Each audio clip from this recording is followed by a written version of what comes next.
안녕하세요. 나미와 사연 데이트입니다. 오늘도 만나서 반갑고 감사합니다. 사연 소개해 드릴게요. 첫 번째 사연은요. 시골에서 노총각으로 살고 계시는 남성분께서 최근 아내와 결혼하셨는데 그로 인해 인생이 180도 달라지셨다고 합니다. 어떤 이야기일까요? 같이 한번 들어볼게요.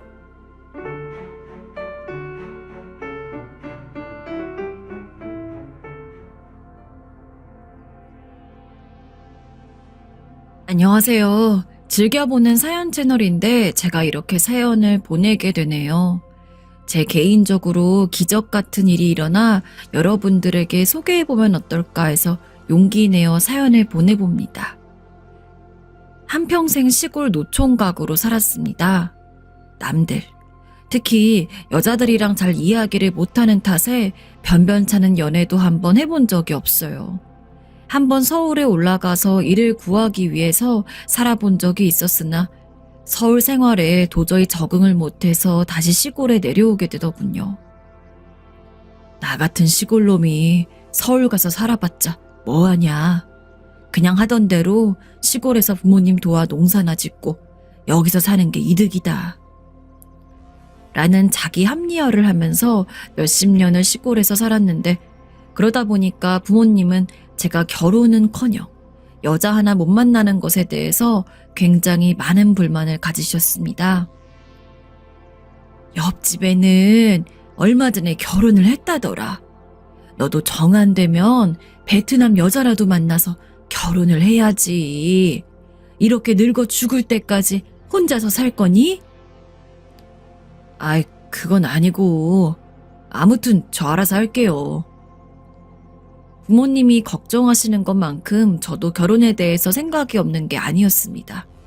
저도 남잔데 왜 사랑하는 여자 만나서 결혼을 해가지고 애를 낳아 키우는 꿈이 없었겠어요. 하지만 현실적으로 저 같은 남자한테 시집을 오는 여자가 많이 없었습니다. 그렇다고 해서 부모님 말대로 이대로 베트남에서 여자를 사오기는 싫고 솔직히 어느 정도는 자존심인 거 인정합니다. 시골 사는 사람들이야 동남아 사람들이랑 결혼 많이 한다곤 하지만 나까지 그런 사람이 되기 싫었어요. 어차피 지금도 혼자 먹고 사는 데는 정말 아무런 지장도 없는데 그런 여자들이랑 결혼할 바에는 그냥 혼자 사는 게 낫겠다는 생각도 했습니다.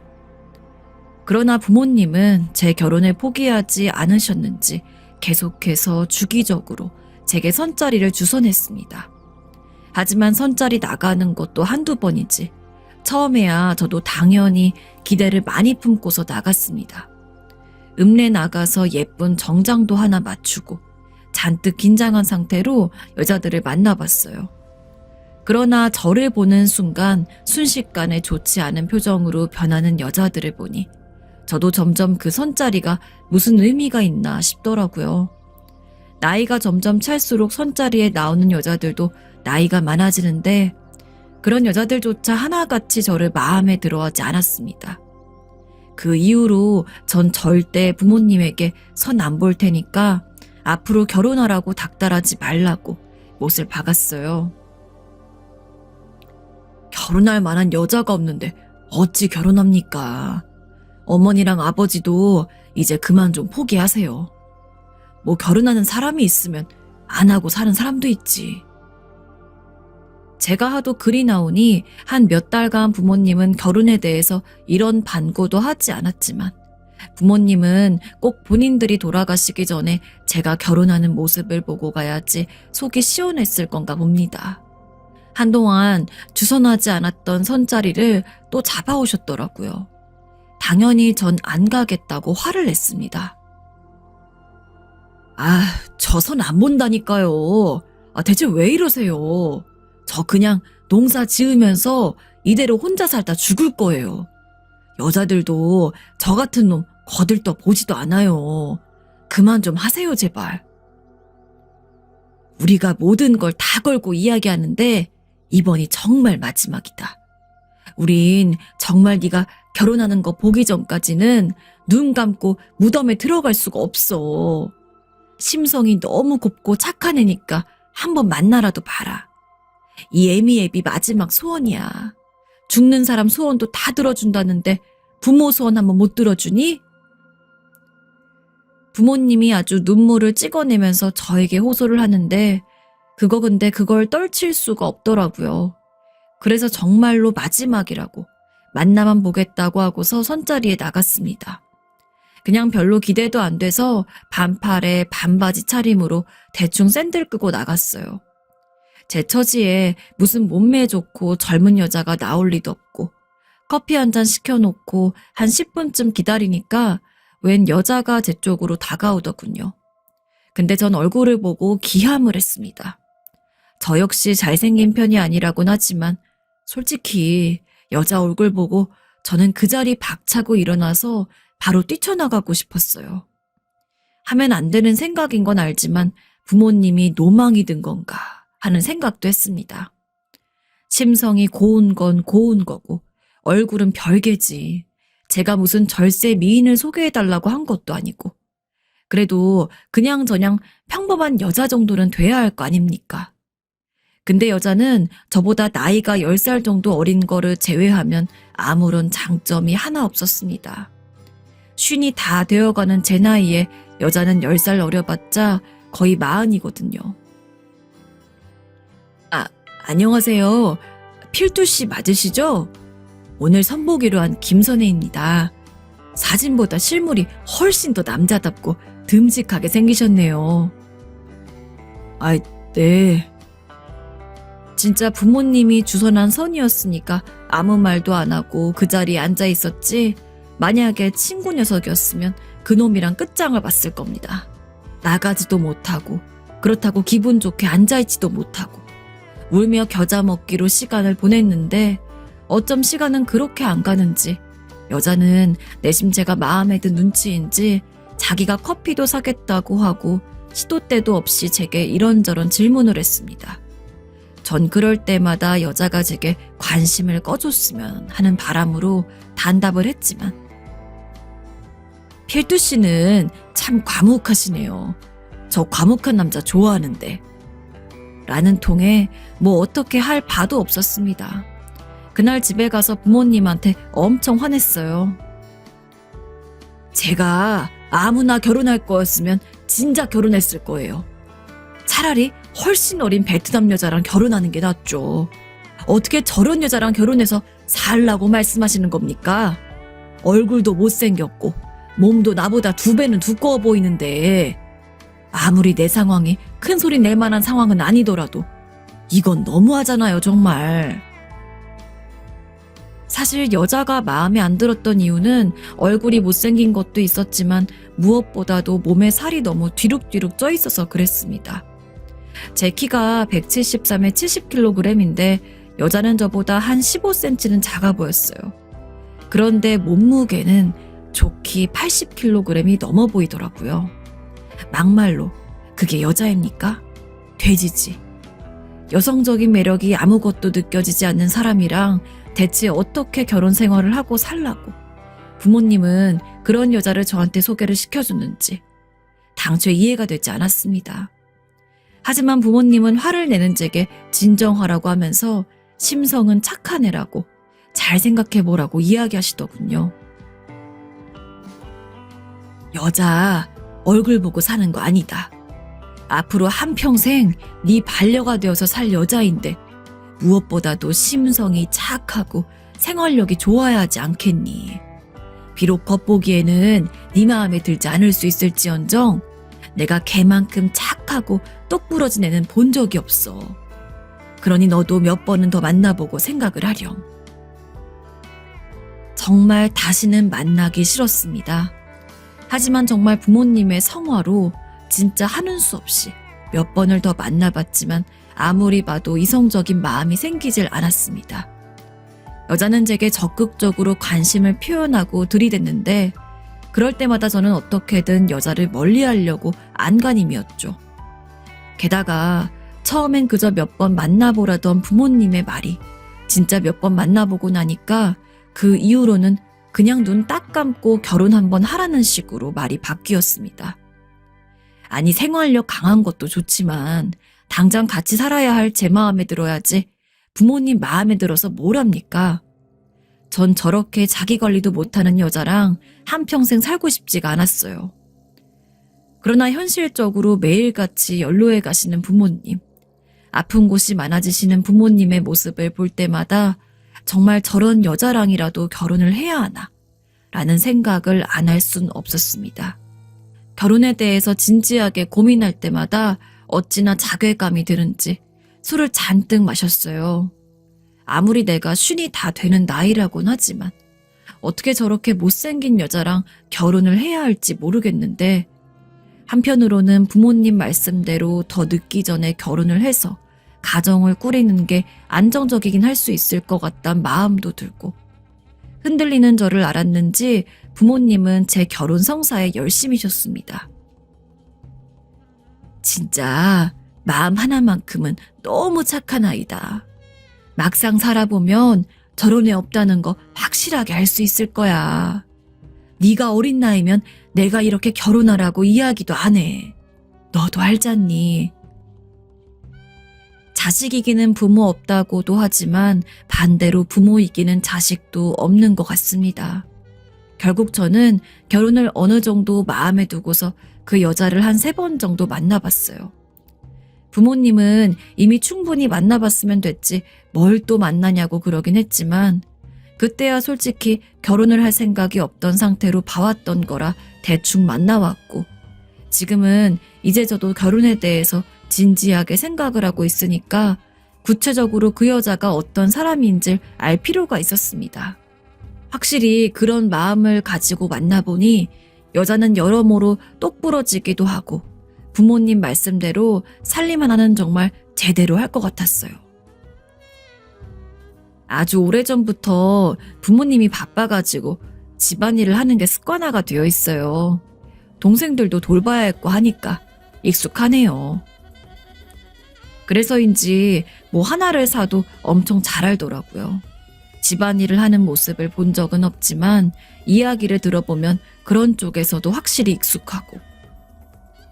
그래, 얼굴만 보고 사는 것도 아닌데 저 정도면 괜찮은 여자가 아닐까? 좋은 점도 발견했고 결혼에 대해서 어느 정도 긍정적인 마음도 있었지만 실제로 결혼을 하기까지는 저는 좀 더 준비가 필요했습니다. 그래서 애써 그 여자의 장점만을 생각하고 겉으로 보이는 단점은 최대한 생각하지 않으려고 했던 것 같습니다. 제 자신에게 계속해서 그 여자에 대한 좋은 점을 주입했어요. 실제로 그 여자도 마음은 참 예쁘고 착한 것 같고, 결혼을 하게 되면 확실히 제 쪽에서도 실보단 득이 많을 것 같은 사람이었습니다. 그렇게 전 그 여자와 만남 아닌 만남을 가진 지 1~2달 정도 만에 결혼을 확실히 마음먹게 되었습니다. 솔직히 잘 사는 서울 사람들처럼 크게 식을 올릴 돈은 없고 그냥 농촌에서 가족이랑 동네 사람들 모아서 조촐하게 결혼식을 올렸는데 저희 부모님 그날 하루 종일 우시더라고요. 드디어 내 아들이 장가를 가는구나. 드디어. 이제 죽어도 우린 여한이 없다. 아유, 어머니, 뭐 그런 말씀까지. 그렇게 좋으세요? 좋다마다 당연하지. 세기야, 우리 애랑 결혼해줘서 고맙다. 시애미가 잘해줄게. 아니에요, 어머님. 저야말로 이 사람이 제 남편이어서 너무 감사하고 행복해요. 제가 잘 모실게요. 나름대로 화기애애한 분위기에 오가는 대화를 보니 부모님 돌아가시기 전에 큰 효도나 하나 했다고 생각하며 뿌듯해했습니다. 딱히 신혼 생활이랄 것도 없이 결혼하고 나서 바로 저희 집에서 아내와 같이 살았습니다. 그리고 아내는 그 누구보다도 저희 부모님에게 잘했어요. 매 끼니마다 말하지 않고도 식사를 차리는 것은 물론이고 어디 불편한 곳은 없는지, 아픈 곳은 없는지 꼬박꼬박 묻고 아들인 저도 잘 챙기지 못하는 걸 아내가 챙기더라고요. 여보, 우리 어머님 아버님 무릎이 많이 안 좋은가 봐요. 제가 한의원에서 약을 좀 지어왔어요. 이거 내가 못 챙길 땐 당신이 꼭 챙겨드려요. 아, 그래? 그걸 또 언제 갔다 왔대? 아무튼 고마워. 그런 모습을 보다 보니까 예전만큼 얼굴이 못생기고 몸에 살이 찐 게 그렇게 눈에 들어오진 않았습니다. 하지만 그래도 어느 정도 관리를 하는 게 좋을 것 같긴 해서 일부러 아내에게 같이 농사도 지으면서 건강식으로 식사를 좀 하자고 이야기를 했어요. 근데 다른 쪽에는 참 똑부러지고 의지도 강한 아내가 살을 빼는 쪽으론 의지가 없는지 무슨 고봉밥으로 3그릇을 먹더라고요. 한 끼에. 그거 좀 너무 많이 먹는 거 아니야? 줄여도 되지 않아? 이 정도 먹지 않으면 밥을 먹은 것 같지가 않더라고요. 애써 좋은 말로 밥 먹는 양을 좀 줄여보라고 이야기를 해도 눈치도 없는지 아내는 허허실실 웃으면서 이 정도는 먹어야 배가 찬다고 하는데 그거 참 밥그릇을 뺏을 수도 없고 먹는 걸로 치사하게 뭐라 할 수도 없고 진짜 다 괜찮았는데 식사하는 모습만 보면 정이 뚝뚝 떨어졌습니다. 솔직히 저렇게 먹으니까 그렇게 살이 찐다는 생각밖에 안 들었어요. 친구 놈들한테 하소연도 해봤지만 친구 놈들도 제 아내 살림력을 알아서 그런지 야, 그래도 그런 와이프가 어딨냐? 아내가 집안일만 잘하면 되지. 너 같은 놈이랑 결혼해준 것만으로도 넌 재수씨 업고 다녀야 돼. 라며 제가 너무 많은 걸 바란단 투로 말하니 어디 가서 이야기할 수도 없고 하루하루 스트레스가 너무 많이 쌓여갔습니다. 그러다가 언제인진 기억이 안 나는데 제가 어느 날 술에 취해가지고 집에 들어와서는 아내한테 살을 좀 빼라고 구박을 했나 봅니다. 나 오늘부터 살 한번 제대로 빼볼게요. 당신이 실망하지 않도록 나를 위해서도요. 응? 갑자기 그게 무슨 말이야? 당신 기억 안 나요? 어젯밤에. 아내 말로는 제가 거나하게 취해서 걷지도 못하는 상황이었고 그래가지고 아내가 부축을 해서는 방에 들어왔답니다. 그런데 누워서 잠을 자는 것 같던 제가 갑자기 벌떡 일어나서는 아내에게 삿대질을 하면서 당신 그렇게 한평생 돼지로 살 거야? 무슨 놈의 여자가 밥을 3그릇이나 먹어. 그게 말이 돼? 좋게 돌려 말해도 알아먹지도 못하고. 라고 소리친 다음에 벌렁 드러누워 잤다고 합니다. 전 아무리 생각해도 기억이 안 나는데 말이죠. 술에 취해 속마음이 나와버린 거죠. 근데 아내는 그게 내심 충격이 컸나 봅니다. 그런 말을 한 제가 미우면서도 한편으로는 본인도 본인이 살이 많이 쪄 있는 것을 알기 때문에 얼마나 심했으면 남편이 그렇게까지 술에 취해 들어와선 이야기할 정도인가 하고 많이 곱씹어 봤다고 해요. 그러다가 결국 자기도 건강을 위해서 살을 빼는 게 낫다는 결론이 났고 그 길에 저에게 살을 빼겠다고 선언을 하게 된 거였죠. 아내에게 미안하기도 하고 조금 머쓱하긴 했지만 그래도 아내가 본인의 심각성을 알고 있다니 다행이긴 했습니다. 근데 그렇다고 해도 사실 별 기대는 안 했어요. 아내 말로는 어렸을 때부터 한 번도 말랐던 적이 없다고 했습니다. 아내네 부모님은 무조건 건강하고 튼튼한 게 최고라면서 아내가 뭘 먹든 얼마나 먹든 말리지 않았고 그래서 아내는 어렸을 때부터 늘 통통한 체형을 유지하면서 살았던 데다가 성인이 돼서는 통통을 넘어서 언제나 뚱뚱했다고 했거든요. 근데 아내는 정말 하루하루 조금씩 달라지는 모습을 보였습니다. 물론 처음부터 엄청난 변화가 있던 건 아니에요. 근데 일단 매 끼니마다 3그릇씩 먹던 밥을 1그릇으로 줄였습니다. 당신이 웬일이야? 맨날 고봉밥으로 3그릇 안 먹으면 성에 안 찬다고 하던 여자가. 나 이제 다이어트 하기로 했잖아요. 일단 밥 먹는 것부터 줄여야죠. 저 마음 단단히 먹었어요. 지켜봐 주세요. 완전히 변할 거니까. 근데 이건 당신보단 나를 위해서 하는 거예요. 굉장히 의외의 모습인지라 처음엔 기대도 안 하고 별 관심이 없던 저도 점점 아내의 다이어트를 유심히 살펴보기 시작했습니다. 아내는 밥을 줄이는 것을 시작으로 해서 집에서 꾸준히 운동도 하고 그전에 힘들다고 종종 나오지 않았던 농사도 자기가 먼저 나와서 일손을 돕고 있을 정도로 부지런하게 변했어요. 아내는 땀 흘리는 걸 극도로 싫어하는 성격이라 제가 가끔 농사를 도우라고 해도 농사일에 잘 참여하지 않았습니다. 언제나 햇빛이 없는 집안에서 집안일만 열심히 하는 편이었는데 육수 같은 땀을 뻘뻘 흘리면서도 허리 한번 펴지 않고 운동 삼아 일을 하는 아내를 보니까 정말 마음을 제대로 먹었구나 싶더라고요. 아내에게 변화가 생긴 것이 눈에 보인 것은 다이어트 한 달치였습니다. 여보, 나 8kg이 빠졌어요. 정말? 와, 당신 대단한데? 덜 먹고 운동 많이 하니까 확실히 몸도 가벼워지고 좋아요. 근래 들어서 조금 얼굴살이며 팔뚝이며 가늘어진 것 같다 싶었더니 아내는 그 한 달 사이에 무려 8kg을 뺀 거였습니다. 내 아내지만 정말 대단하다 싶더라고요. 한번 살을 빼는 것에 대한 맛을 알아챈 아내는 그 뒤로 더 열심히 다이어트를 했습니다. 한 그릇씩 비웠던 밥도 이제는 반 그릇으로 줄이고 반찬도 밥량에 딱 맞게 먹으면서 밥을 다 먹으면 반찬도 더 손을 대지 않았어요. 이전엔 3그릇이 되는 밥을 다 먹어도 반찬이 너무 맛있다면서 계속 젓가락질을 하던 아내였거든요. 그렇게 아내는 1달, 2달, 3달 다이어트를 이어갔고 그 기간이 무려 1년이었습니다. 1년 새 아내는 놀라울 만큼 많이 변했어요. 저도 정말 입이 떡 벌어질 정도였습니다.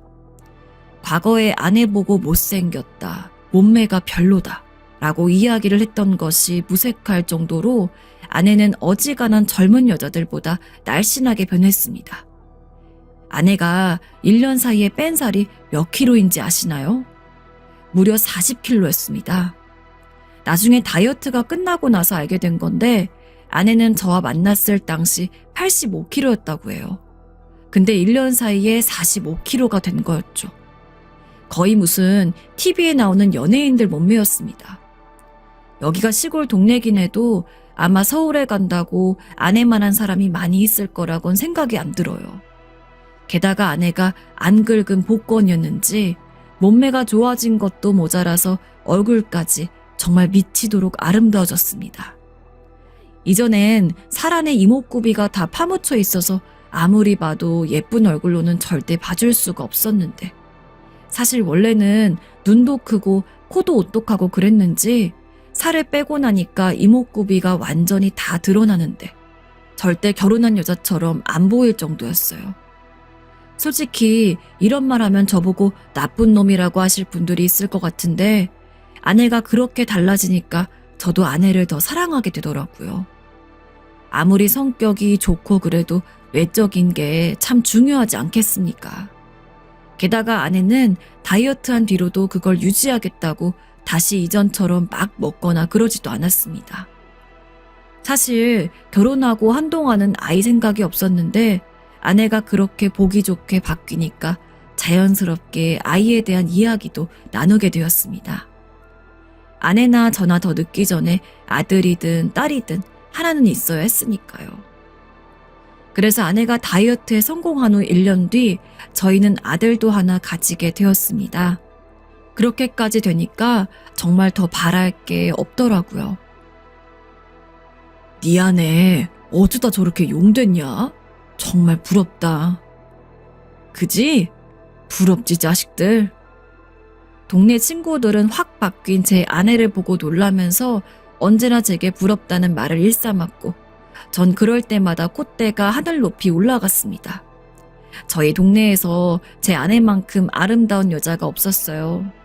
게다가 아내도 예뻐지고 나서 본인도 무언가 자신감이 생긴 모양이었습니다.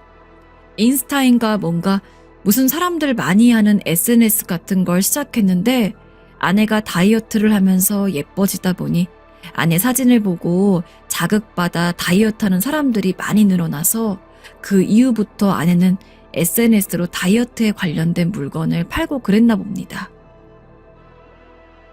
여보, 저 이번에 수익 난 거 들어왔어요. 당신도 한번 봐봐요. 저 잘했죠?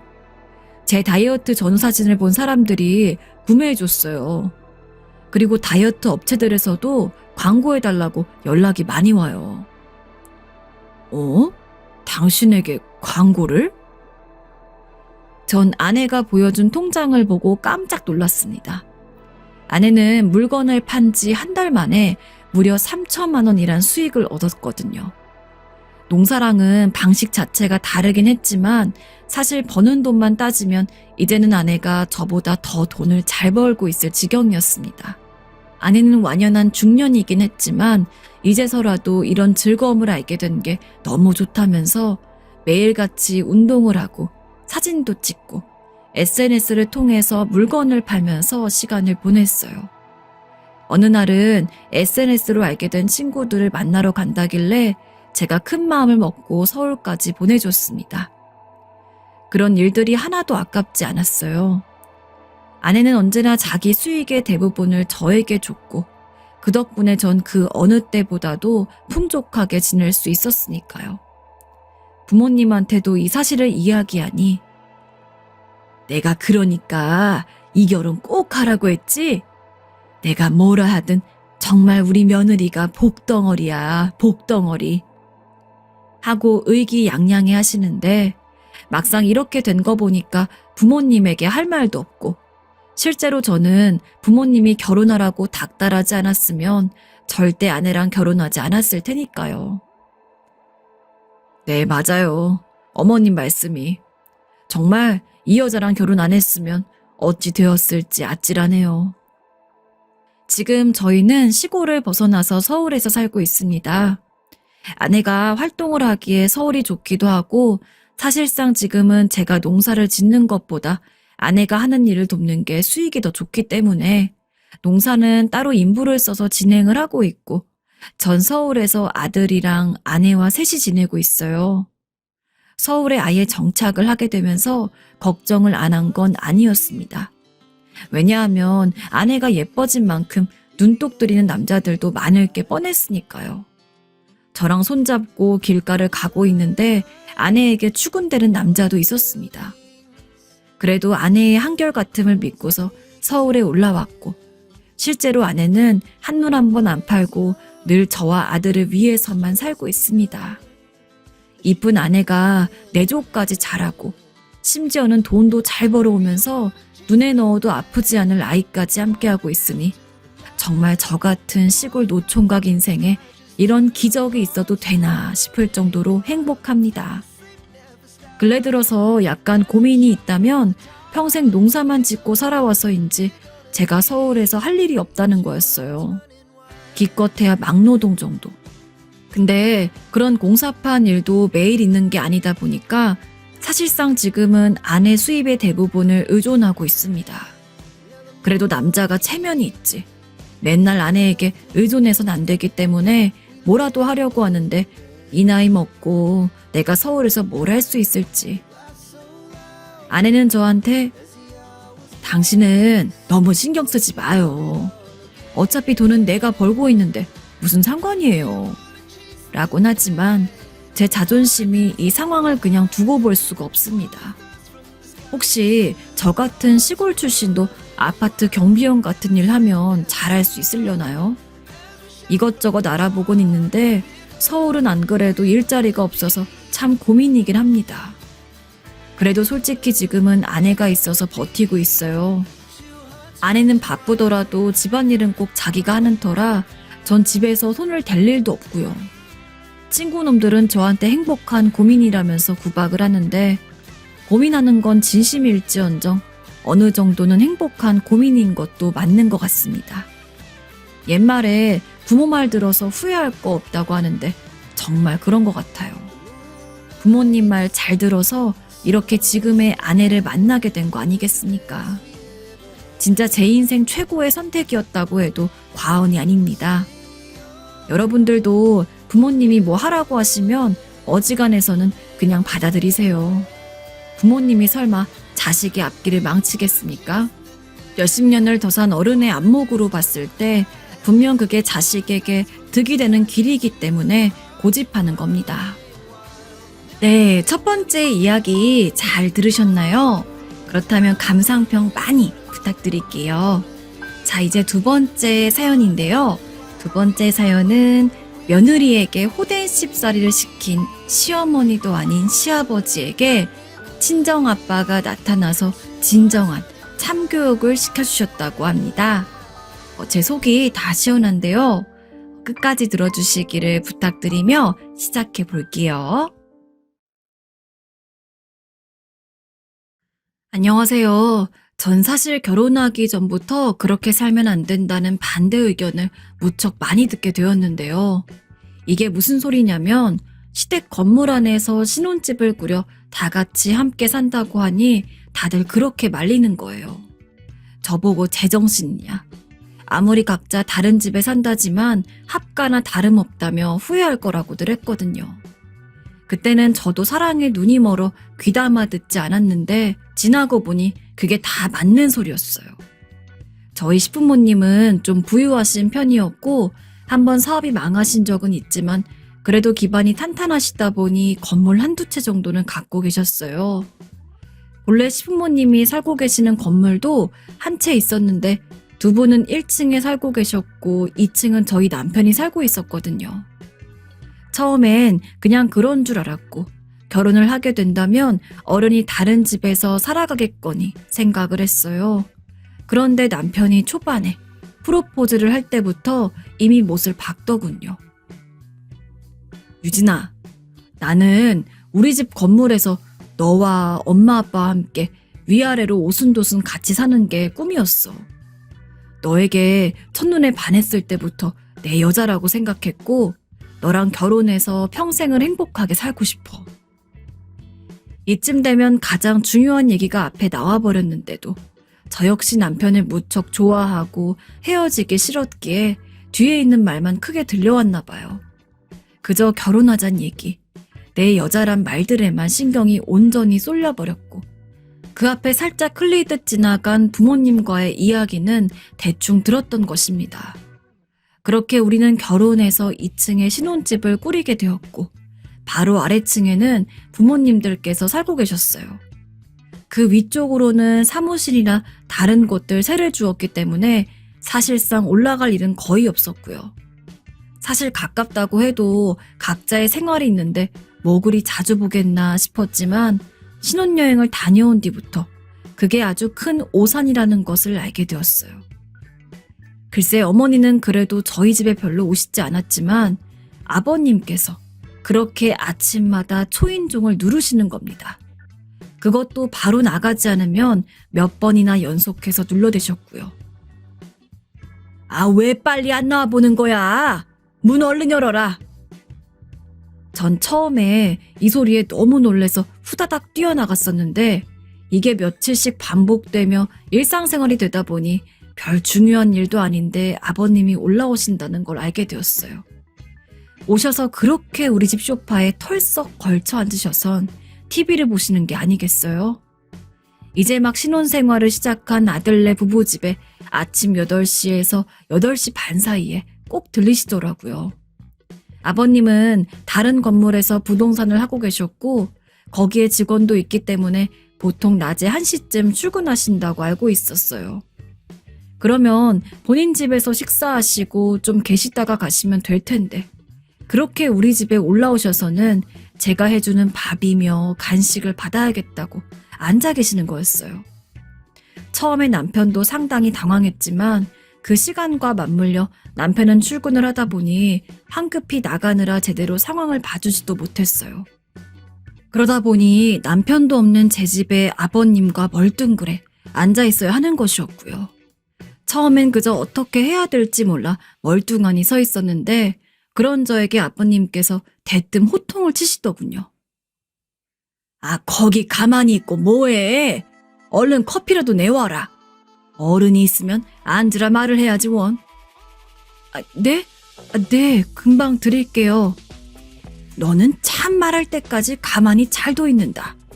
이런 게 다 시부모 봉양인 거야. 내가 알려줄 테니 기본부터 다시 다 배워라. 아버님의 말은 어처구니가 없었지만 그럼 저는 놀란 토끼 눈을 하고 뭐가 그때 그렇게 죄를 지었다고 생각했는지 어쩔 줄 모르고 얼른 아버님께 자리에 앉으시라고 소파 자리를 봐드렸어요. 그리고 급하게 주방으로 뛰어와서 커피를 내리면서도 속은 콩닥콩닥 심장이 뛰고 어떻게 해야 될지 모르겠더라고요. 그저 아버님이 무서워서 너무 기가 죽어서 아무 말도 못하고 제가 내간 커피도 쓰다며 짜증을 내시는 아버님께 정말 단 한마디도 못하고 멍청이 서 있기만 했답니다. 그리고 아버님은 그렇게 저를 투명인간 취급하며 TV만 보시기를 몇 시간째 하시고 졸다가 깨서 부동산 전화를 받으셨다가 또 졸다가 하시는 것이었어요. 그런데 사실 저는 결혼하고 잠깐 직장 생활을 쉬다가 다른 직장을 알아볼 생각이었는데 아버님께서 저렇게 맨날 들락거리시니 오롯이 제 쉴 시간도 가질 수 없고 정말 너무 불편하더라고요.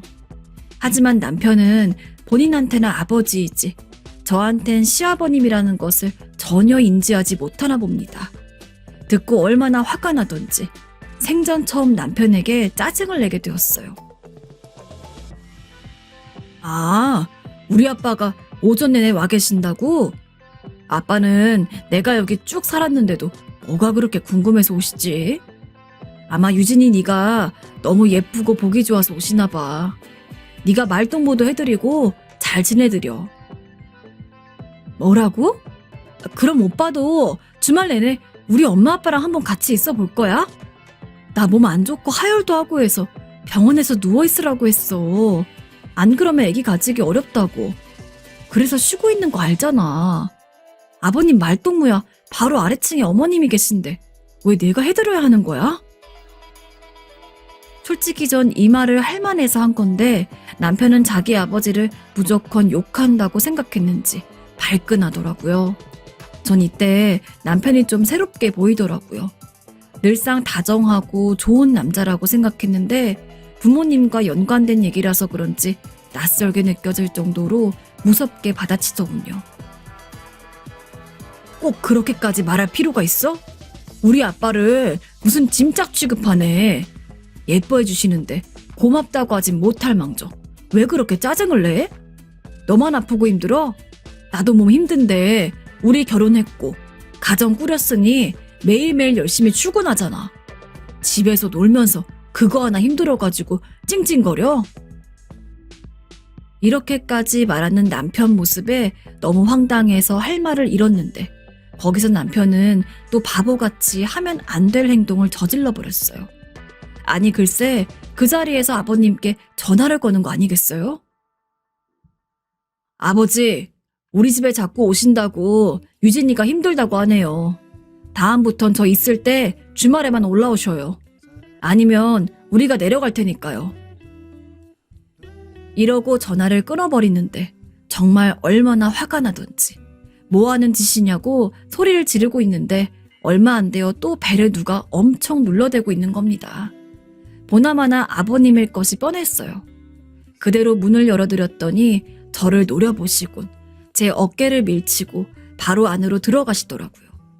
남편도 씩씩대고 있고 아버님도 벌개진 얼굴로 씩씩대고 있고 아주 부자가 한편이 되어서 저를 소파에 앉혀놓고 가르치려고 이런저런 말들을 해대는데 정말 너무 어이가 없었습니다. 그러던 와중에 열려져 있는 문 사이로 어머니가 뛰어 올라오셨어요. 이쯤 되니 시댁과 왜 최대한 멀게 사는 게 좋다는 건지 뼈저리게 체감이 되더군요. 하지만 그래도 어머니는 조금 이성이 있는 분이셨어요. 아이 참, 여보, 당신은 왜 이렇게 진혼에 들락달락 거리는 거예요? 새애기도 불편하겠어요. 몸도 안 좋고 말이 아니라던데. 날 출근한 사이에 계속 여기 드나든 건 아니죠? 아이고, 새애기 울고 있네. 다들 진짜 왜들 그래요? 어머니는 우리 집에서 큰 소리가 나고 있으니 놀라서 뛰어 올라오셨고 저한테 삿대질을 하는 아버님이나 뒷짐지고 짜증난 얼굴로 있는 남편 그리고 눈물 범벅이 된 제 얼굴을 보고 더 경악을 금치 못하셨던 것 같아요. 일단 어머니가 아버님을 끌고 내려가면서 저희 남편 보고 적당히 하고 잘 화해하라고 하시면서 상황이 마무리되긴 했어요. 하지만 남편은 뭐가 분했는지 "아휴, 너 때문에 평안할 날이 없다 진짜" 라며 가슴에 비수를 꽂더라고요. 그나마 다행이었던 건 한동안은 어머니께서 뭐라고 단속을 하셨는지 아버님은 조용하셨어요. 올라오시지도 않고 그렇게 신혼 초 거의 3, 4주간을 절 괴롭게 했던 아버님의 방문도 잦아들게 되었어요. 그간 매일 아침 8시 무렵부터 아버님이 부동산에 출근하는 1시 정도까지 커피 내드리고 아침 차려드리고 집이 왜 이렇게 정돈이 안 되었냐고 지적하시는 것 때문에 수시로 청소기를 밀어대고 출출하다셔서 간식 드리고 점심까지 차려드렸던 것에 정말 회의가 들더군요. 심지어 아버님은 입맛도 어찌나 까다로우신지 김치가 짜다, 친정 식구들 입맛이 이렇게들 짜냐 하면서 얼마나 딴지를 거셨는지 몰라요. 아니, 무슨 소금을 뿌렸어? 왜 이리 짠 게야? 아유, 여자가 살림을 잘해야 여자지. 거기다 먼지 좀 봐라. 얘, 이거 쓸면 한 트럭은 나오겠다. 너는 집을 지저분하게 하고 사는 게 취미냐? 그리고 아버님이 1시에 부동산 간다고 나가버리시면 저는 그 뒷모습을 보면서 제발 내일은 안 오시길 속으로 얼마나 빌었는지 몰라요. 아무튼 그건 그거고 남편에게 많이 실망도 하고 속상하긴 했지만 남편과 저는 또 부부로서 살아가야 하니 그냥 억누르며 참기로 했는데요. 얼마 안 가서 아버님은 또다시 저와 크게 대치하게 되었어요. 저희 집에 자주 올 수 없으셔서 그런지 이제는 우리의 출입이나 이런 것들을 사사건건 간섭하시면서 전화를 걸어대시는 거 아니겠어요? 이 무렵쯤 저는 임신을 하게 되어 그 사실을 알렸고 그쯤에 입덧이 생각지도 못하게 너무 심하게 와서 정말 아무것도 못하고 누워 있었어요. 낮에 배달이나 겨우 시켜서 먹을 수밖에 없었는데요. 그런데 아버님은 이게 그렇게 마음에 안 드셨는지 그리고 제가 배달시켜 먹는다는 것을 또 어떻게 알아채셨는지 전화를 걸어오셨더군요. 전 이제 수신번호에 아버님이란 3글자만 봐도 진저리가 날 정도였는데 일부러 안 받았더니 받을 때까지 하시기에 결국 받았어요. 근데 정말 듣자마자 온몸이 달달 떨릴 정도로 아버님은 막무가내의 말들을 저한테 해대시는데 어느 순간 제 눈에서 눈물이 흐르고 있더라고요.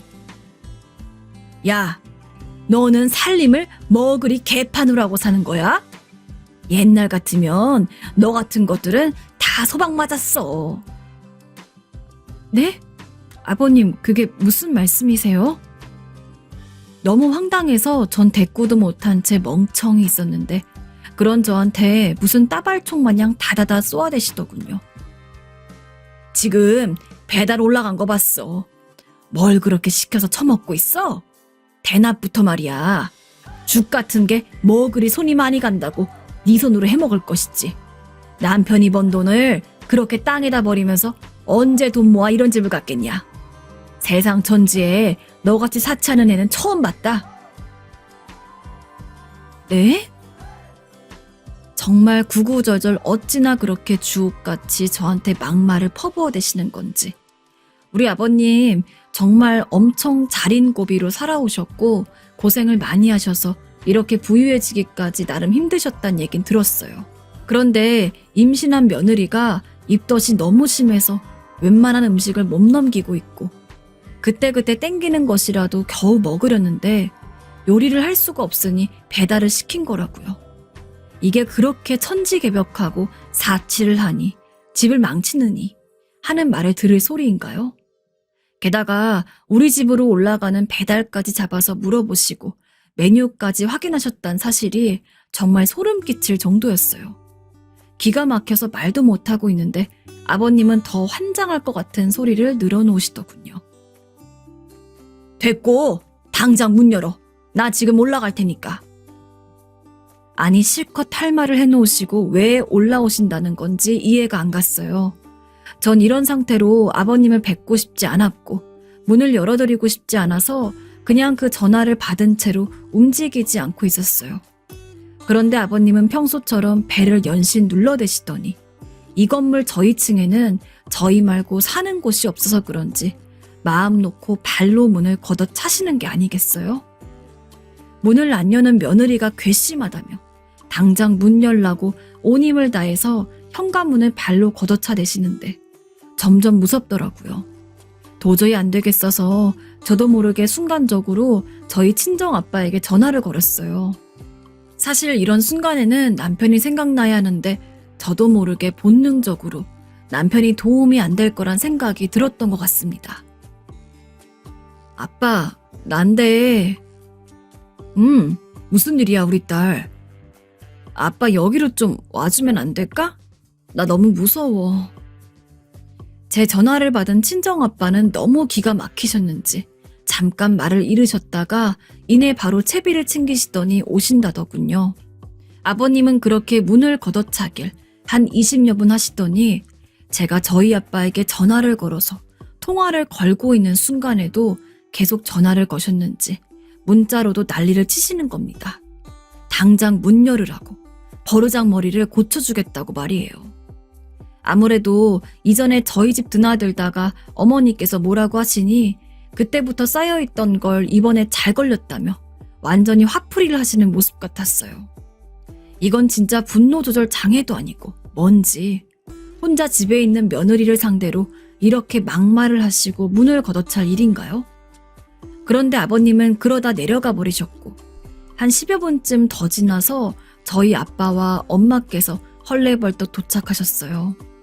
인터폰으로 확인을 한 후에야 겨우 덜덜 떨리는 손을 다른 한쪽 손으로 부여잡으며 문을 열었고 문 앞에 서서 놀라고 안쓰러운 눈으로 저를 쳐다보는 두 분을 보니 왜 이렇게 눈물이 나면서 기력이 빠지는 걸까요? 전 그대로 엉엉 울면서 스르륵 주저앉았고 엄마는 저를 그대로 부둥켜 안고 말없이 등을 토닥이실 뿐이었습니다. 아빠는 아무 말 없이 그대로 집 안으로 들어섰는데 배달된 음식이 식탁 위에서 그대로 식은 채 뜯기지도 않은 걸 보시고 그리고 완전히 창백하게 얼굴이 굳어버린 제 모습을 보시더니 한숨을 푹푹 쉬시더군요. 그리고 입을 떼시는데 아빠의 말에 온갖 서러움이 밀려와서 눈물이 폭발해버렸어요. 유진아, 지금 밥도 제대로 못 먹고 너 이리 와서 밥이라도 먹어라. 아빠가 먹여줄게. 저는 그만 크억 소리를 내면서 엉엉 짐승처럼 울기 시작했고 엄마 눈에 보일 정도로 온몸을 떨어대는 저를 보고 같이 눈물을 지으면서 식탁으로 부축해 주셨어요. 아무 말 없이 엄마가 떠먹여주는 걸 한두 숟갈 입에 넣고 있고 아빠는 제가 아닌 어딘가 허공을 바라보시면서 한참을 굳어 계시는데 그 순간 갑자기 핸드폰 진동이 울렸어요. 순간 저도 모르게 화들짝 놀래서 쳐다보니 여지없이 아버님이란 세 글자가 뜨는 것이었어요. 일그러지는 제 얼굴을 보자마자 아빠가 전화를 낚아채셨고 바로 받으셨어요. 그리고 아주 경직되고 굳은 목소리로 받으시더군요. 여보세요. 사돈어른, 저 유진이 애비입니다. 무슨 일이십니까? 아빠가 대신 받아주셨다는 것에 대해 왠지 모를 안도감과 그러면서도 상황이 더 악화될까봐 겁나는 마음이 휩싸여 전 죽을 입에 넣지도 못하고 그냥 쳐다만 보고 있었어요. 그런데 상황이 어째 이상하게 흘러가는 겁니다. 여기서 이야기하지 말고 다른 데서 만나서 이야기하죠. 저도 할 얘기가 있습니다. 아빠는 아버님께 여기서 이러지 말고 다른 데서 만나자고 뭔가 할 얘기가 있는 듯 말씀을 하시더군요. 이러면 뭔가 다 꼬일 것 같고 어떻게 될지 몰라서 불안한 마음으로 아빠를 말렸지만 전혀 아랑곳 없이 약속 장소를 잡으셨어요. 아버님은 그새 부동산에 가셨던 것인지 그 뒤편 산 쪽에 있는 카페로 오라고 하셨다더군요. 이 와중에 사돈 보고 오라가라 하는 것도 우리 집을 무시하는 것 같아서 여전히 전 기분이 좋지 않았고 진짜 이런 상황이 계속 이어진다면 내 결혼 생활은 어떻게 하면 좋을지 대책이 서지 않았어요. 그렇게 해서 전 대충 채비를 하고 아빠 엄마와 함께 그 카페로 나가게 되었고, 아버님은 나란히 부모님을 대동하고 온 제 모습이 고가우셨는지 이글거리는 눈으로 저를 쳐다보시더군요. 엄마는 계속 아빠 팔을 잡으면서 흥분하지 말고 적당히 얘기하라고 했고, 아빠도 그걸 의식해서인지 웬만큼 예의를 차려서 말을 하셨어요. 사돈, 아까 저희가 유진이 집에 가보니 애가 죽도 한술 못 뜨고 있더군요. 뭔가 우리 애한테 불만이 있으신 모양입니다만, 그래도 며느리가 임신하고 몸이 안 좋아서 저러고 있는데 좀 지나치신 거 아닙니까? 그러자 아버님은 여지없이 눈을 희번덕하게 뜨시면서 바로 받아치시는데, 여기선 정말 저도 못 견디겠더라고요. 그렇게 아빠를 다독이던 엄마도 싸늘하게 눈이 식어버리셨어요. 사돈, 말은 똑바로 하세요. 그게 어디 며느리 집입니까? 내가 우리 아들 해준 우리 아들 집이죠. 여자가 돼가지고 남자 집에 시집을 왔으면 제대로 맞추고 사는 게 세상의 이치예요. 아시겠어요? 어른들이 돼가지고 딸 버릇 하나 제대로 안 잡고 시집 보낸 걸 수치스럽게 여길 것이지, 이렇게 오냐오냐 하며 죽을 상을 하고 따라다니니 딸 자식이 그 모양이지. 아빠는 결국 이성의 끈이 풀리셨는지 점점 소리가 높아지셨어요. 그럼 입덧하고 있는 며느리가 그깟 돈 10,000원 하는 죽 좀 시켜 먹었다고 그렇게 문을 부서질 듯 발로 차대는 시애비는 정상입니까? 네? 그쪽이야말로 어른이 돼가지고 무슨 추태야 그게. 그러자 아버님은 이 근방이 본인 일하는 구역이라 누가 볼까봐 그제서 신경이 쓰이셨나 봅니다. 잔뜩 남의 눈을 의식하셔가지곤 우리 아빠께 노발대발 소리를 질러대더군요. 뭐라고? 이 양반이 진짜 미쳤나? 말이면 단 줄 알아? 딸 자식 키워가지고 시집 보냈으면 입 닥치고 살 것이지 어디 남자가 계집애처럼 여기저기 들락거리면서 참견을 하고 있어? 그럴 거면 당장 딸 데리고 꺼져. 우리 진호 딸 준다는 사람들 널렸어. 이 말을 듣고 있자니 저도 숨 막힐 듯 분노가 치밀어 오르는데, 제가 뭐라고도 하기 전에 아빠는 그대로 자리에서 벌컥 일어서셨고, 이후로 완전 아수라장이 벌어져서 카페에 있는 사람들도 기겁을 하고 옆으로 피하게 되었어요. 아빠가 그 길로 아버님 멱살을 휘어잡았고, 놀라서 눈이 휘둥그레진 아버님을 그대로 붙잡아 끌고 몸싸움을 하면서 카페 뒤쪽으로 나갔기 때문입니다. 솔직히 누가 봐도 차라리 아버님이 반대로 우리 아빠 멱살을 잡았지, 반대의 상황이 쉽게 예상될 순 없었어요. 저희 아버님은 제 남편처럼 키도 커서 180이 넘었고, 저희 아빠는 170을 좀 넘는 자그만한 체구의 마르신 체형이었거든요. 눈으로 볼 때는 그래 보일지 모르겠지만 사실 저희 엄마가 그렇게 유난스럽게 아빠를 말리고 다독이려는 데에는 이유가 있었어요. 아빠가 결혼하기 전엔 꽤나 싸움을 하시던 분이셨고, 탄탄한 몸으로 여럿 엎어치는 일들이 많았기 때문에 엄마랑 결혼할 때에도 단단히 약속을 받았다고 들었어요.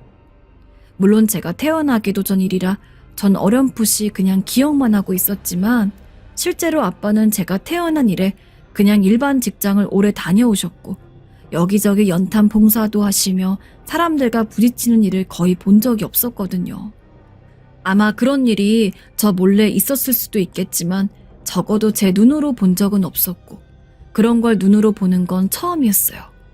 게다가 카페 뒷문이 산으로 이어지기 때문에 왠지 모르게 불안감도 이어지고, 따라가 보려고 했지만 엄마는 그냥 두라고 하시더군요. 그런데 아무리 그래도 시간이 너무 경과되는 것 같았고, 카페 사람들이 우리만 자꾸 쳐다보고 있기에 계속 있을 수도 없어서 나가보았어요. 산책로 위쪽을 한참 타고 올라가 보니 그제서야 아빠가 보였는데 아버님의 모습은 안 보이더군요. 올라가며 계속 눈으로 찾아보니 아빠 무릎 아래쯤에 아버님이 완전히 고꾸라진 채로 엎드려 있는 게 보였어요. 아무리 그래도 이건 아닌 것 같아서 뛰어 올라갔는데 아빠는 여전히 씩씩대면서 뭐라 하고 계시더군요. 윗옷을 완전히 벗어던진 채 아빠 머리도 엉망진창 흐트러진 걸 보니 애지간한 몸싸움이 있었던 게 아닌 것 같았어요. 체구는 작지만 몸이 단단하신 편이고 어디 봉사하러 갈 때에도 쌀이나 연탄들을 훌쩍훌쩍 잘 들어 나르시는 아빠였는데 전 그냥 단순히 힘이 세다고만 생각했고 그 이상의 이야기들은 잘 기억하지 못했거든요. 이런 모습을 보고 있으니 그제사 옛날에 엄마가 지나가듯 했던 말이 진짜였나 싶고 너무 황당해서 겨우 그 근처로 걸어가게 되었어요. 내내 긴장한 채로 아무것도 못 먹어서 그런지 몸에 기력이 없었고요. 그런데 가까이 가서 아빠에게 말을 거는 순간 제 목소리를 들은 아버님이 겨우 고개를 드시더니 저한테 겨우 말을 거시더군요. 아빠는 눈이 찢어질 듯 아버님을 노려보고 아버님은 제 눈도 제대로 맞추려고 하지 않고 딴 데를 보시면서 입을 떼셨어요. 근데 솔직히 좀 충격적이고 그런 모습에 더욱더 정이 떨어지는 건 왜 그러는지 모르겠어요. 며느님, 내가 잘못했어. 내가 잘못했어. 어? 저한테 그렇게 막말하며 너가 야 소리를 해댈 땐 언제고 며느님이라니요. 진짜 약자는 함부로 막대하고 이렇게 못할 꼴을 당하고 나니 그제사 원하지도 않는 이상한 호칭으로 비굴하게 사과하시는 모습을 보니 너무 기막혔어요. 어른이 사과를 하는데 가만히 있을 수도 없고 그렇다고 완전히 마음을 열 수도 없고 정말 이러지도 저러지도 못하겠더라고요. 그렇게 집으로 돌아와서 전 이날의 일이 너무 피로하게 느껴져 완전히 기절하듯 잠들었어요. 일어나서 남편에게 이런저런 일이 있었다고 말을 하니 기분이 영 나빴는지 남편은 또 냉전에 들어가더군요. 저도 그 이상 맞춰주고 싶지 않아서 똑같이 냉전을 유지하는데 아버님은 물론이고 어머니까지 저희에게 연락을 한 달 넘게 하지 않고 없는 듯 지내셔서 좀 놀라웠어요. 그런데 어느 날 갑자기 남편이 침묵을 깨고 말을 하더군요. 뭔가 체념한 것 같은 말투로 얘기를 하는데 저도 처음에는 놀라서 좀 망설였지만 이내 바로 승낙을 하게 되었어요. 중요하게 할 말이 있는데 사실 나도 한편으론 이게 낫지 않을까 생각은 하고 있었는데 아빠가 먼저 말씀을 하시네. 저기 전세자금 대주신다고. 우리들 다른 곳으로 이사가서 살면 어떻겠냐고 하셔. 이 얘기 듣고 제가 아쉬울 게 뭐가 있겠어요. 전 남편의 생각이 어떤지 조금 궁금할 뿐이었어요. 그런데 남편도 신혼 초에 제 임신에 부모님과의 분쟁이 자꾸 불거지고 싸우게 되니 나름대로 피곤했던 모양이더군요. 그냥 나도 가운데서 너무 피곤하고 아빠가 먼저 말 꺼냈을 때 빨리 진행하는 게 어떨까 싶어. 그만 싸우고 싶다. 남편도 직접적으로 제 편을 들어준 적은 한 번도 없고 맨날 자기 아버지 편에서 얘기했지만 사실 중재 역할을 제대로 할 수 없고 아기까지 생겼는데 본인도 여러모로 머리가 아팠던 것 같더군요. 우린 그대로 상황을 진행하게 되어서 다른 지역으로 이사를 가게 되었고 임신 중에 이사를 하는 게 조금 피곤하긴 했지만 마음은 하나도 힘들지 않고 속으로 쾌거를 부르고 싶었어요. 그렇게 해서 곧 아기 출산을 앞두고 아주 편안한 상태로 지내고 있고 남편과는 시댁 문제가 이제 더 이상 엮이지 않아서 그런지 무난하게 잘 지내고 있어요. 서로 부모님 관련된 문제가 엮이니 그렇게 예민할 수밖에 없었나 보다 싶어서 그냥 남편은 그런 대로 이해하고 있지만 아버님 얼굴은 정말 두 번 다시 보고 싶지 않습니다. 그 이후로 모든 연락은 끊어졌고 중요한 얘기도 남편을 통해서 가끔 들어오지 저랑은 거의 접점이 없어요. 저희 아빠도 그 이후로는 별 말이 없으시고요. 이제 전 완전히 아버님 그늘에서 벗어나서 요즘에야말로 가정을 꾸린 느낌을 맛보고 있어요. 스트레스가 너무 심했던 때라 그때에는 유산기가 있다는 말도 들어서 너무 겁이 났었는데 감사하게도 안정적으로 출산을 기다리고 있답니다. 이후로는 부디 좋은 일들만 있기를 기대해 봅니다. 네, 이제 드디어 마지막 사연인데요. 마지막 사연 개인적으로 좀 씁쓸했는데요. 왜 돈 앞에서 형제 사이도 없고 가족이 무너지는 경우 주변에서 많이들 보잖아요. 이번 사연이 그렇습니다. 이걸 목격하신 시어머니께서 단단히 조치를 취하셨는데요. 자, 어떤 이야기인지 함께 들어볼게요. 요즘 6, 70대 세대들에게 있어서 가장 슬픈 말이 뭔지 아시나요?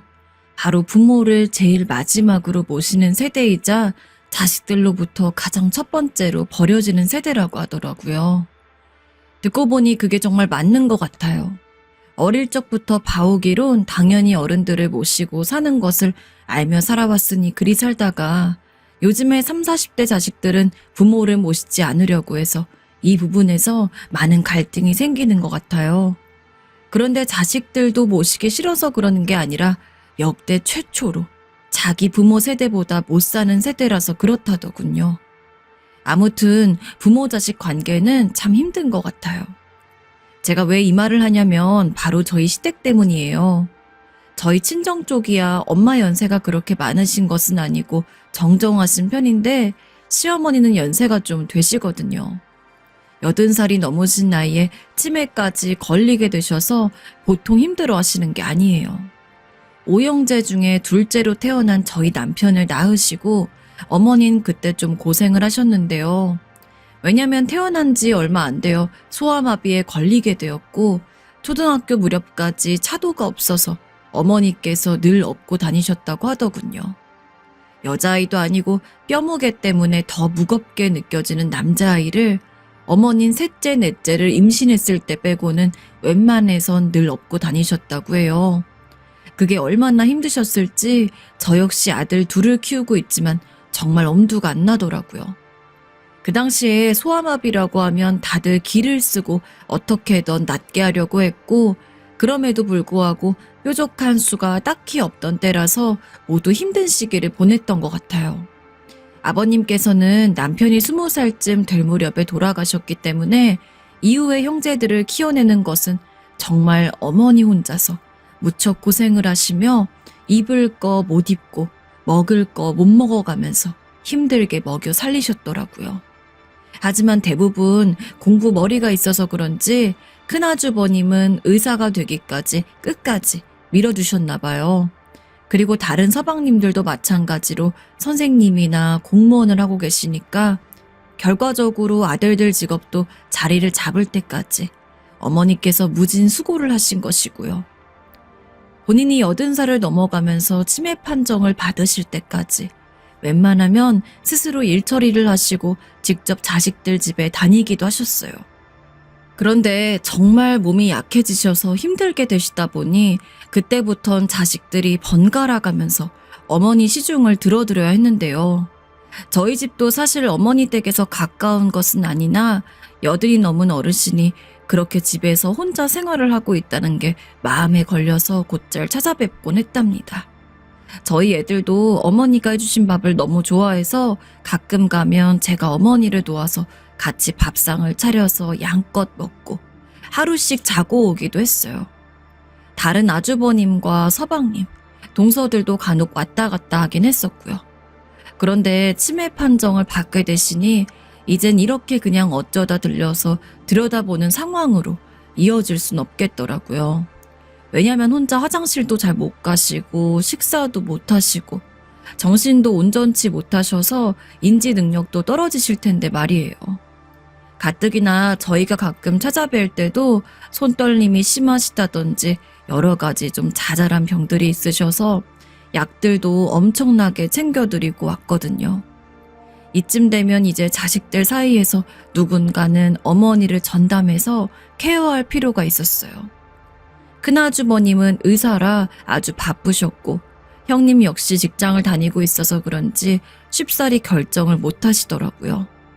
다른 서방님들도 마찬가지로 부부가 둘 다 교사여서 힘들거나 지방으로 쉽게 발령이 나는 직장을 갖고 있기도 하다 보니 선뜻 손을 들지 못하고 계셨어요. 저희 남편은 그 와중에 그나마 좀 자유로운 직업이긴 한데 이 중 유일하게 스스로 조그만 사업을 하고 있기 때문에 본인이 어느 정도 케어가 가능하긴 했어요. 그리고 전 집에서 재택근무를 하고 있는데 예전 회사에서 일거리를 조금 주시기 때문에 그 정도만 해서 용돈벌이를 하고 있는 수준이었거든요. 아무리 봐도 사정상 저희 부부가 케어하는 게 그나마 부담이 덜하긴 하겠더라고요. 하지만 저도 약간은 쉽게 결심이 서지 않았어요. 어머니를 모시는 자체가 문제는 아닌데 내가 모시는 동안 지치지 않고 감정 조절을 하면서 잘 지낼 수 있을지 쉽게 답이 안 나오더라고요. 남편이 몇 번이나 저를 쳐다보는데 제가 쉽게 결정을 못 내려서 그런지 따로 저를 불러다가 말을 하더라고요. 근데 남편 말을 듣고 보니 참 너무 안쓰럽기도 하고 아무래도 결정을 하는 게 맞을 것 같았어요. 여보, 우리 엄마 나 어릴 때 업고 몇일을 걸어다니면서 고생을 했어. 저렇게 허리 굽고 무릎뼈가 다 나가고 한 건 오형제 나 키우느라 고생하신 것도 있지만 아마 나 때문일 거야. 내가 계속 중간중간 와서 돌볼 테니 당신이 나 좀 이해해주면 안 될까? 우리 어머니가 없었다면 지금의 나는 없었을 거야. 당신도 알잖아. 내가 얼마나 고생했는지. 그렇다고 해서 자식들도 다 있는데 어머니를 요양원에 모실 수도 없잖아. 이런 말해서 미안해 여보. 남편은 저에게 있어서 정말 더없이 좋은 사람이었어요. 처음에 우리 집에 이사 왔을 때 제 동생들은 다리를 절뚝이는 예비 형부를 보고 좀 놀라긴 했지만 성품 좋고 성실한 모습을 보면서 언니가 행복했으면 좋겠다며 무척 마음에 들어 했어요. 그렇다고 우리 가족에 엄청 잘하거나 그런 건 아니지만 저렇게 불편한 몸으로 누구보다 열심히 일을 하면서 처자식 먹여 살리겠다고 애를 쓰고 친정에 무슨 일이 있을 때마다 남편은 늘 말없이 응원해주고 도와주려 했었거든요. 그런 묵직한 모습들을 알아서 그런지 저희 친정 엄마나 여동생들도 사돈어른이 그리 되어서 어떡하냐며 제가 조금 고생하는 게 맞지 않겠냐고 하더라고요. 저 역시 남편의 힘들어하는 모습을 보니 마음이 좋지 않았고 내 남편을 낳아주신 어머니가 저렇게 어려운 지경에 계시는데 모시는 게 맞겠다는 생각이 들었어요. 어렵사리 결정을 내리게 되었고 어머니의 짐과 각종 정리할 것들을 처리한 뒤에 저희 집으로 모셔오게 되었답니다.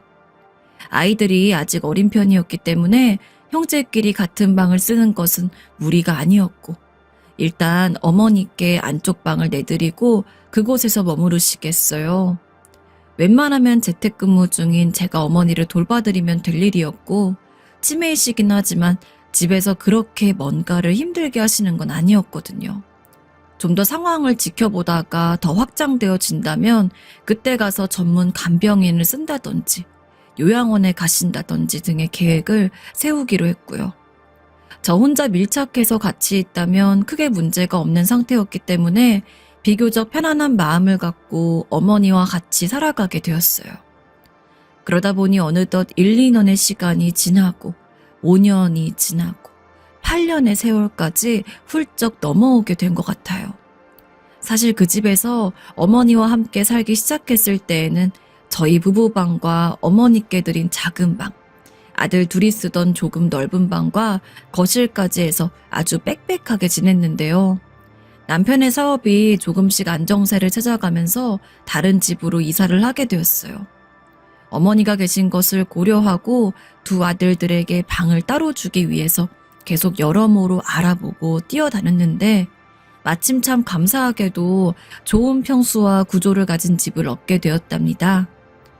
어머니를 모신다는 게 개인적으로 저에게 쉽지 않은 일이기도 했지만 그래도 살면서 점점 남편의 사업들도 좋아지고 우리가 머물던 집들도 넓혀가게 되니 결과적으로 더 좋은 일이라고 생각했어요.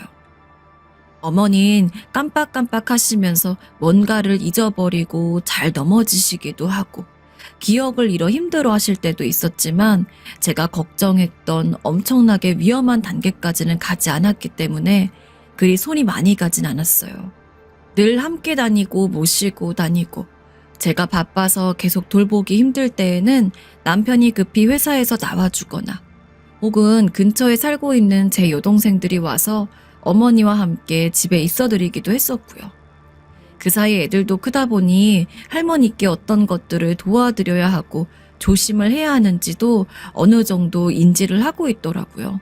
오랜 시간 할머니와 지내와서 그런지 이제 가족 완전체처럼 애들도 기억하게 되었으니까요.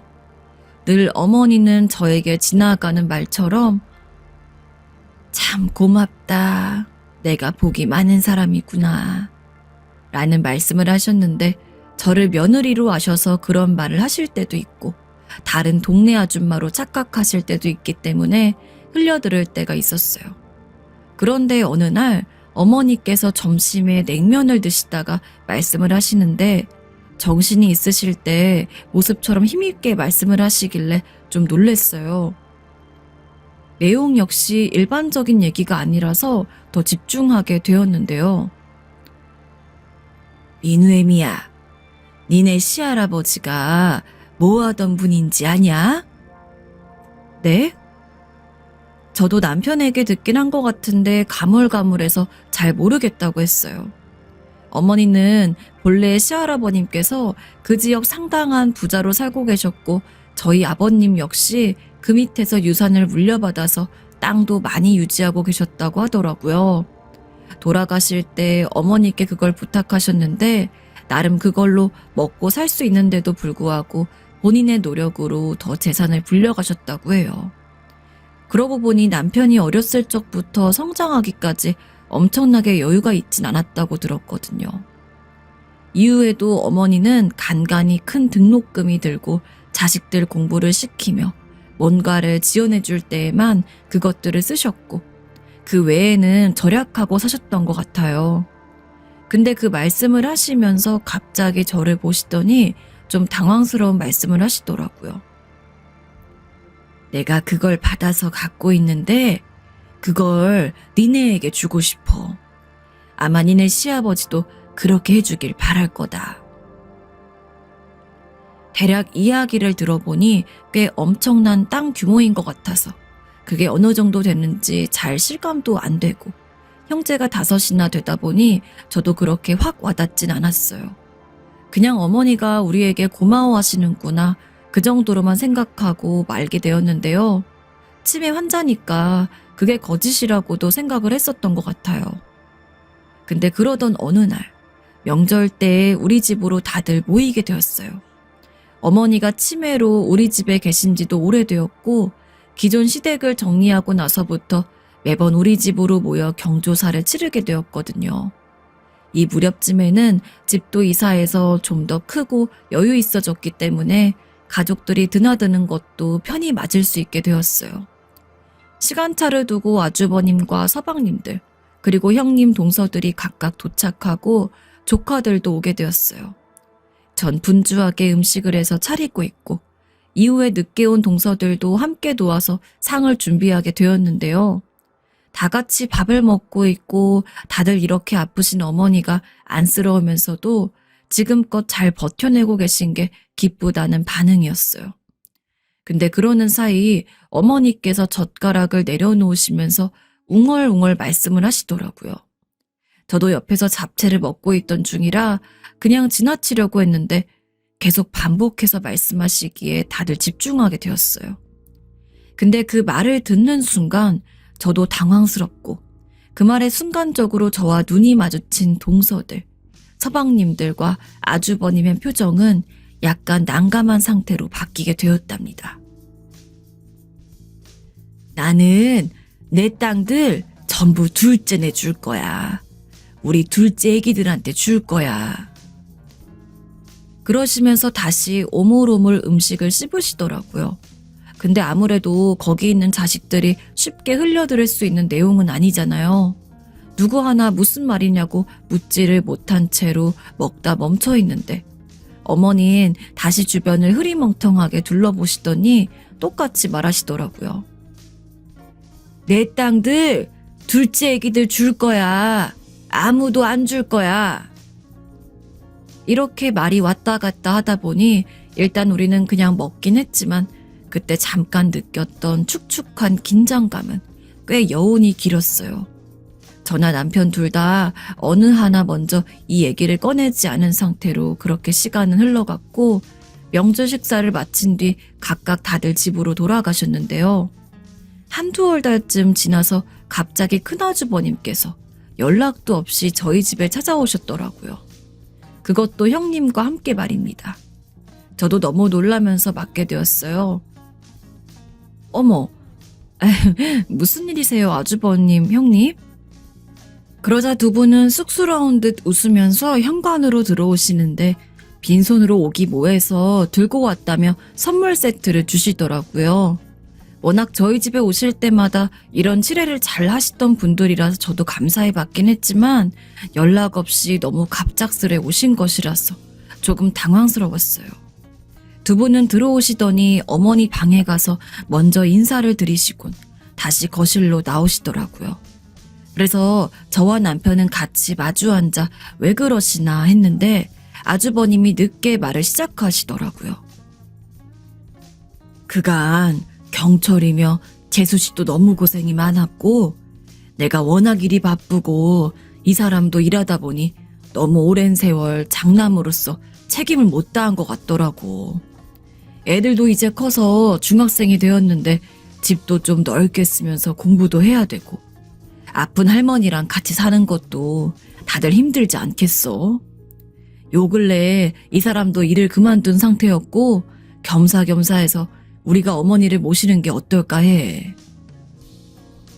생각지도 못했던 제안이라 우리는 좀 고민을 할 시간이 필요했고 당장 빠르게 어떤 결정을 내리면 좋을지 모르겠더라고요. 그리고 우리 아이들은 이미 할머니와 지내는 생활에 익숙해져 그렇게 불편하지도 않았어요. 하지만 듣고 보니 형님도 이제 집에 계시다고 하고 아주버님도 장남으로서 소임을 다하고 싶다고 하시는데 거절할 이유도 없어 보이긴 했었어요.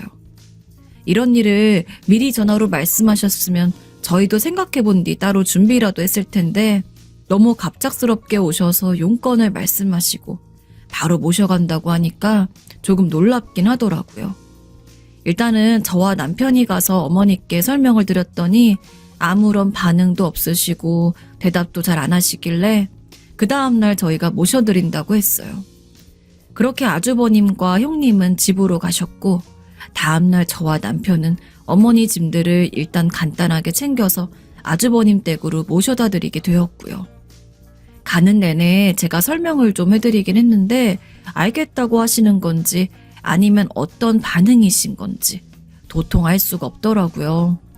어머니는 본격적으로 아주버님 댁에서 생활을 하게 되셨고 간단한 상황들은 제가 전화나 문자를 통해서 전부 형님께 알려드리긴 했는데요.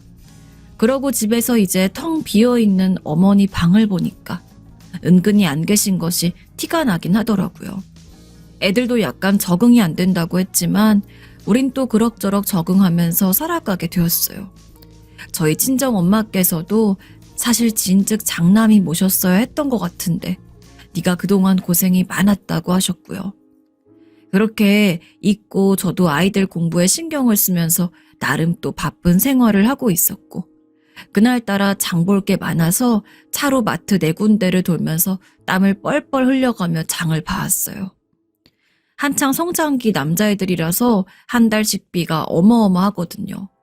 그걸 낑낑 쥐고 엘리베이터를 타려는데 건물 현관 앞쪽에 익숙한 형체가 보이는 겁니다. 잠깐 쎄한 느낌이 스쳐갔지만 그냥 올라가려는데 아무리 봐도 이상해서 다시 그쪽을 보았어요. 근데 엘리베이터 옆 계단 통로 쪽에 웬 사람이 있더라고요. 자세히 보니 그건 바로 저희 어머니셨던 것입니다. 그 덥고 찜통인 엘리베이터 아니면 외부는 에어컨도 없어서 푹푹 찌는데도 계단에 웅크리고 앉아 계시더라고요. 열이 너무 많으셔서 더위를 타시는 어머니가 그나마 좀 온도가 낮고 시원한 그 돌계단에 엉덩이를 붙이고 몸을 웅크리고 계셨어요. 전 냅다 놀라서 소리를 질러버렸고 그 큰 소리에도 어머닌 크게 놀라지도 않으시면서 저를 힘얼거나 눈으로 보시더라고요. 결국 그 길로 어머니를 모시고 집으로 올라왔고 얼른 장바구니를 식탁에 올려놓은 뒤 어머니께 물을 드렸어요. 상황을 좀 여쭤보고 싶은데 어머닌 더위에 너무 지치신 건지 상의도 땀으로 다 젖어 있으셔서 얼른 씻겨드려야겠더라고요. 대체 여기까지 혼자 어떻게 오신 건지도 알 수가 없고 좀 불안해서 목욕시켜드린 이후에 곧장 형님께 전화를 걸었어요. 그랬더니 형님은 왜 또 이렇게 있는 대로 화가 나 계신 걸까요? 아휴, 어머니 거기 가 계신 거야? 안 그래도 우리 서진이가 할머니가 자꾸 작은 아빠네 데려달라고 했다던데 거긴 또 어떻게 가셨대? 저 역시 미스테리였어요. 아무래도 몇 달 안 된 큰아들 집보단 이 집이 좀 더 익숙하시니 오고 싶으실 만도 한데 말이라도 하셨으면 제가 모시러 갔을 텐데 말이에요. 전화를 끊고 난 뒤 어머니께 뭘 여쭤보려고 하는데 어머님 목욕을 하시고 완전히 나른해지셨는지 그대로 주무시더라고요. 모든 게 영 수수께끼인 상태로 저희 집에서 주무시게 한 뒤에 그 다음 날이 마침 주말이라 남편과 이런저런 얘기들을 했어요. 그 와중에 어머니께서 깨셔서 거실로 나오시더니 이렇게 말씀을 하시는 거예요. 저기 애들 다 불러라. 여기로. 간만에 집에서 주무신 어머니께 뭔가 좀 말을 걸어보려다가 생전 안 하시던 말씀을 하시니까 좀 놀랍더라고요. 저와 남편은 허둥지둥 아주버님과 서방님들께 연락을 해서 집으로 오시라고 말씀을 드렸어요. 누가 봐도 이건 좀 이례적인 일이었기에 어머니가 뭔가 중요한 말씀이 있으신 건지 아니면 본인도 몸 상태가 위독함을 인지하셔서 그러시는 건지 좀 긴장이 되더라고요. 이윽고 형제들과 형님, 동서들도 다 도착해서 거실에 다들 같이 앉게 되었어요. 그런데 이후로 어머니께서 하시는 말씀은 상당히 거칠었고 정신이 있다 없다 하신 어르신이 쉽게 말씀하시는 말투가 아니었어요. 이내 내가 왜 부른지 모르겠냐들? 약간 쎄한 느낌이 들기도 하고 최근까지 모셨던 아주버님과 형님은 한층 더 긴장하고 굳은 얼굴로 어머니를 쳐다보더라고요. 같이 살면서 뭔가 안 좋은 일이 있었나 싶어 좀 쎄했는데 어머니의 그런 시선은 아주버님 댁뿐만이 아니라 다른 서방님들을 향해 있기도 했어요. 너그들 나 치매 걸렸다고 할 때는 입 싹 닫지 않았어들? 근데 경철이랑 민우애미가 나를 모시고 있어서 내가 땅 준다고 하니까 그게 그렇게 화가 쳐 밀어오르디? 대답들 좀 해봐. 땅 사실 몰랐을 때에는 아무도 나를 데려간다고 안 하더니 땅 있는 거 알고 나니까 그렇게 나를 데려가고 싶든? 왜? 배알이 꼴려서? 뚫린 입으로 대답 좀 해보라고. 본래 저희 어머니는 마냥 양순하고 조용하신 분도 아니셨지만 그래도 저렇게 화를 내시는 모습을 자주 뵌 건 아니었기에 할 말이 없었어요. 그리고 내용을 들어보니까 좀 상황이 심각하기도 하더군요. 전에 어머니께서 명절에 하셨던 말씀에 우리 일동 모두가 긴장하긴 했지만 정작 그 둘째네 당사자였던 우리는 어머니께서 오락가락 하시는 걸 알기 때문에 별로 크게 새겨듣지 않았었어요. 그리고 맹세코 어머니 땅에 대한 얘기도 알지 못했었고요. 그런데 아무래도 우리를 제외한 다른 형제들은 그렇지 않았나 봅니다. 이후로 다들 저희 없이 모여서 어떻게든 어머니 재산 여부를 정확히 알아보려고 친척분들도 만나고 다니고 그러던 사이에 큰아주버님이 자기가 장남이니 본인이 일단 받는 게 맞지 않겠냐고 거기서 또 싸움이 났던 모양이에요. 우리는 아주버님네가 어머니를 모시고 가서 몰랐던 상황이었지만 어머니가 그 집에 머무르시던 몇 달 사이 서방님들도 몇 번이나 와서 싸우고 형만 그렇게 말없이 먼저 선수쳐서 엄마를 빼가는 게 어딨냐며 난리도 아니었다고 하더군요. 그러면서 적당히 모시고 서로들 모시고 가겠다며 정말 눈을 뜨고 보기 힘든 싸움에 연속들이 이어졌다고 합니다. 우리는 다른 형제들로부터 그 어떤 연락도 받지 못했기 때문에 전혀 상상도 못했던 일이었어요. 이후로 어머니가 말씀을 이으시는데 화가 나신 것도 알겠지만 한편으론 엄마로서, 부모로서 참 안타깝게 들리는 말이었어요. 자식들끼리 싸우면 이 애미 마음이 어떤지 아냐 니들? 그냥 다 붙잡아다가 죽이고 싶어. 낳아놓은 걸 후회하고 나도 따라 죽고 싶을 정도로 된단 말이다. 그것도 하나같이 돈 때문에 이 궁상들인 걸 알고 나니 나같이 불행한 인간이 어딨냐. 이 나이에 망할 병에 걸려가지고 니들이 내 돈 때문에 싸우는 꼬라지까지 봐야겠어? 너그들이 진짜 자식이냐? 아니면 뭐하는 것들이냐?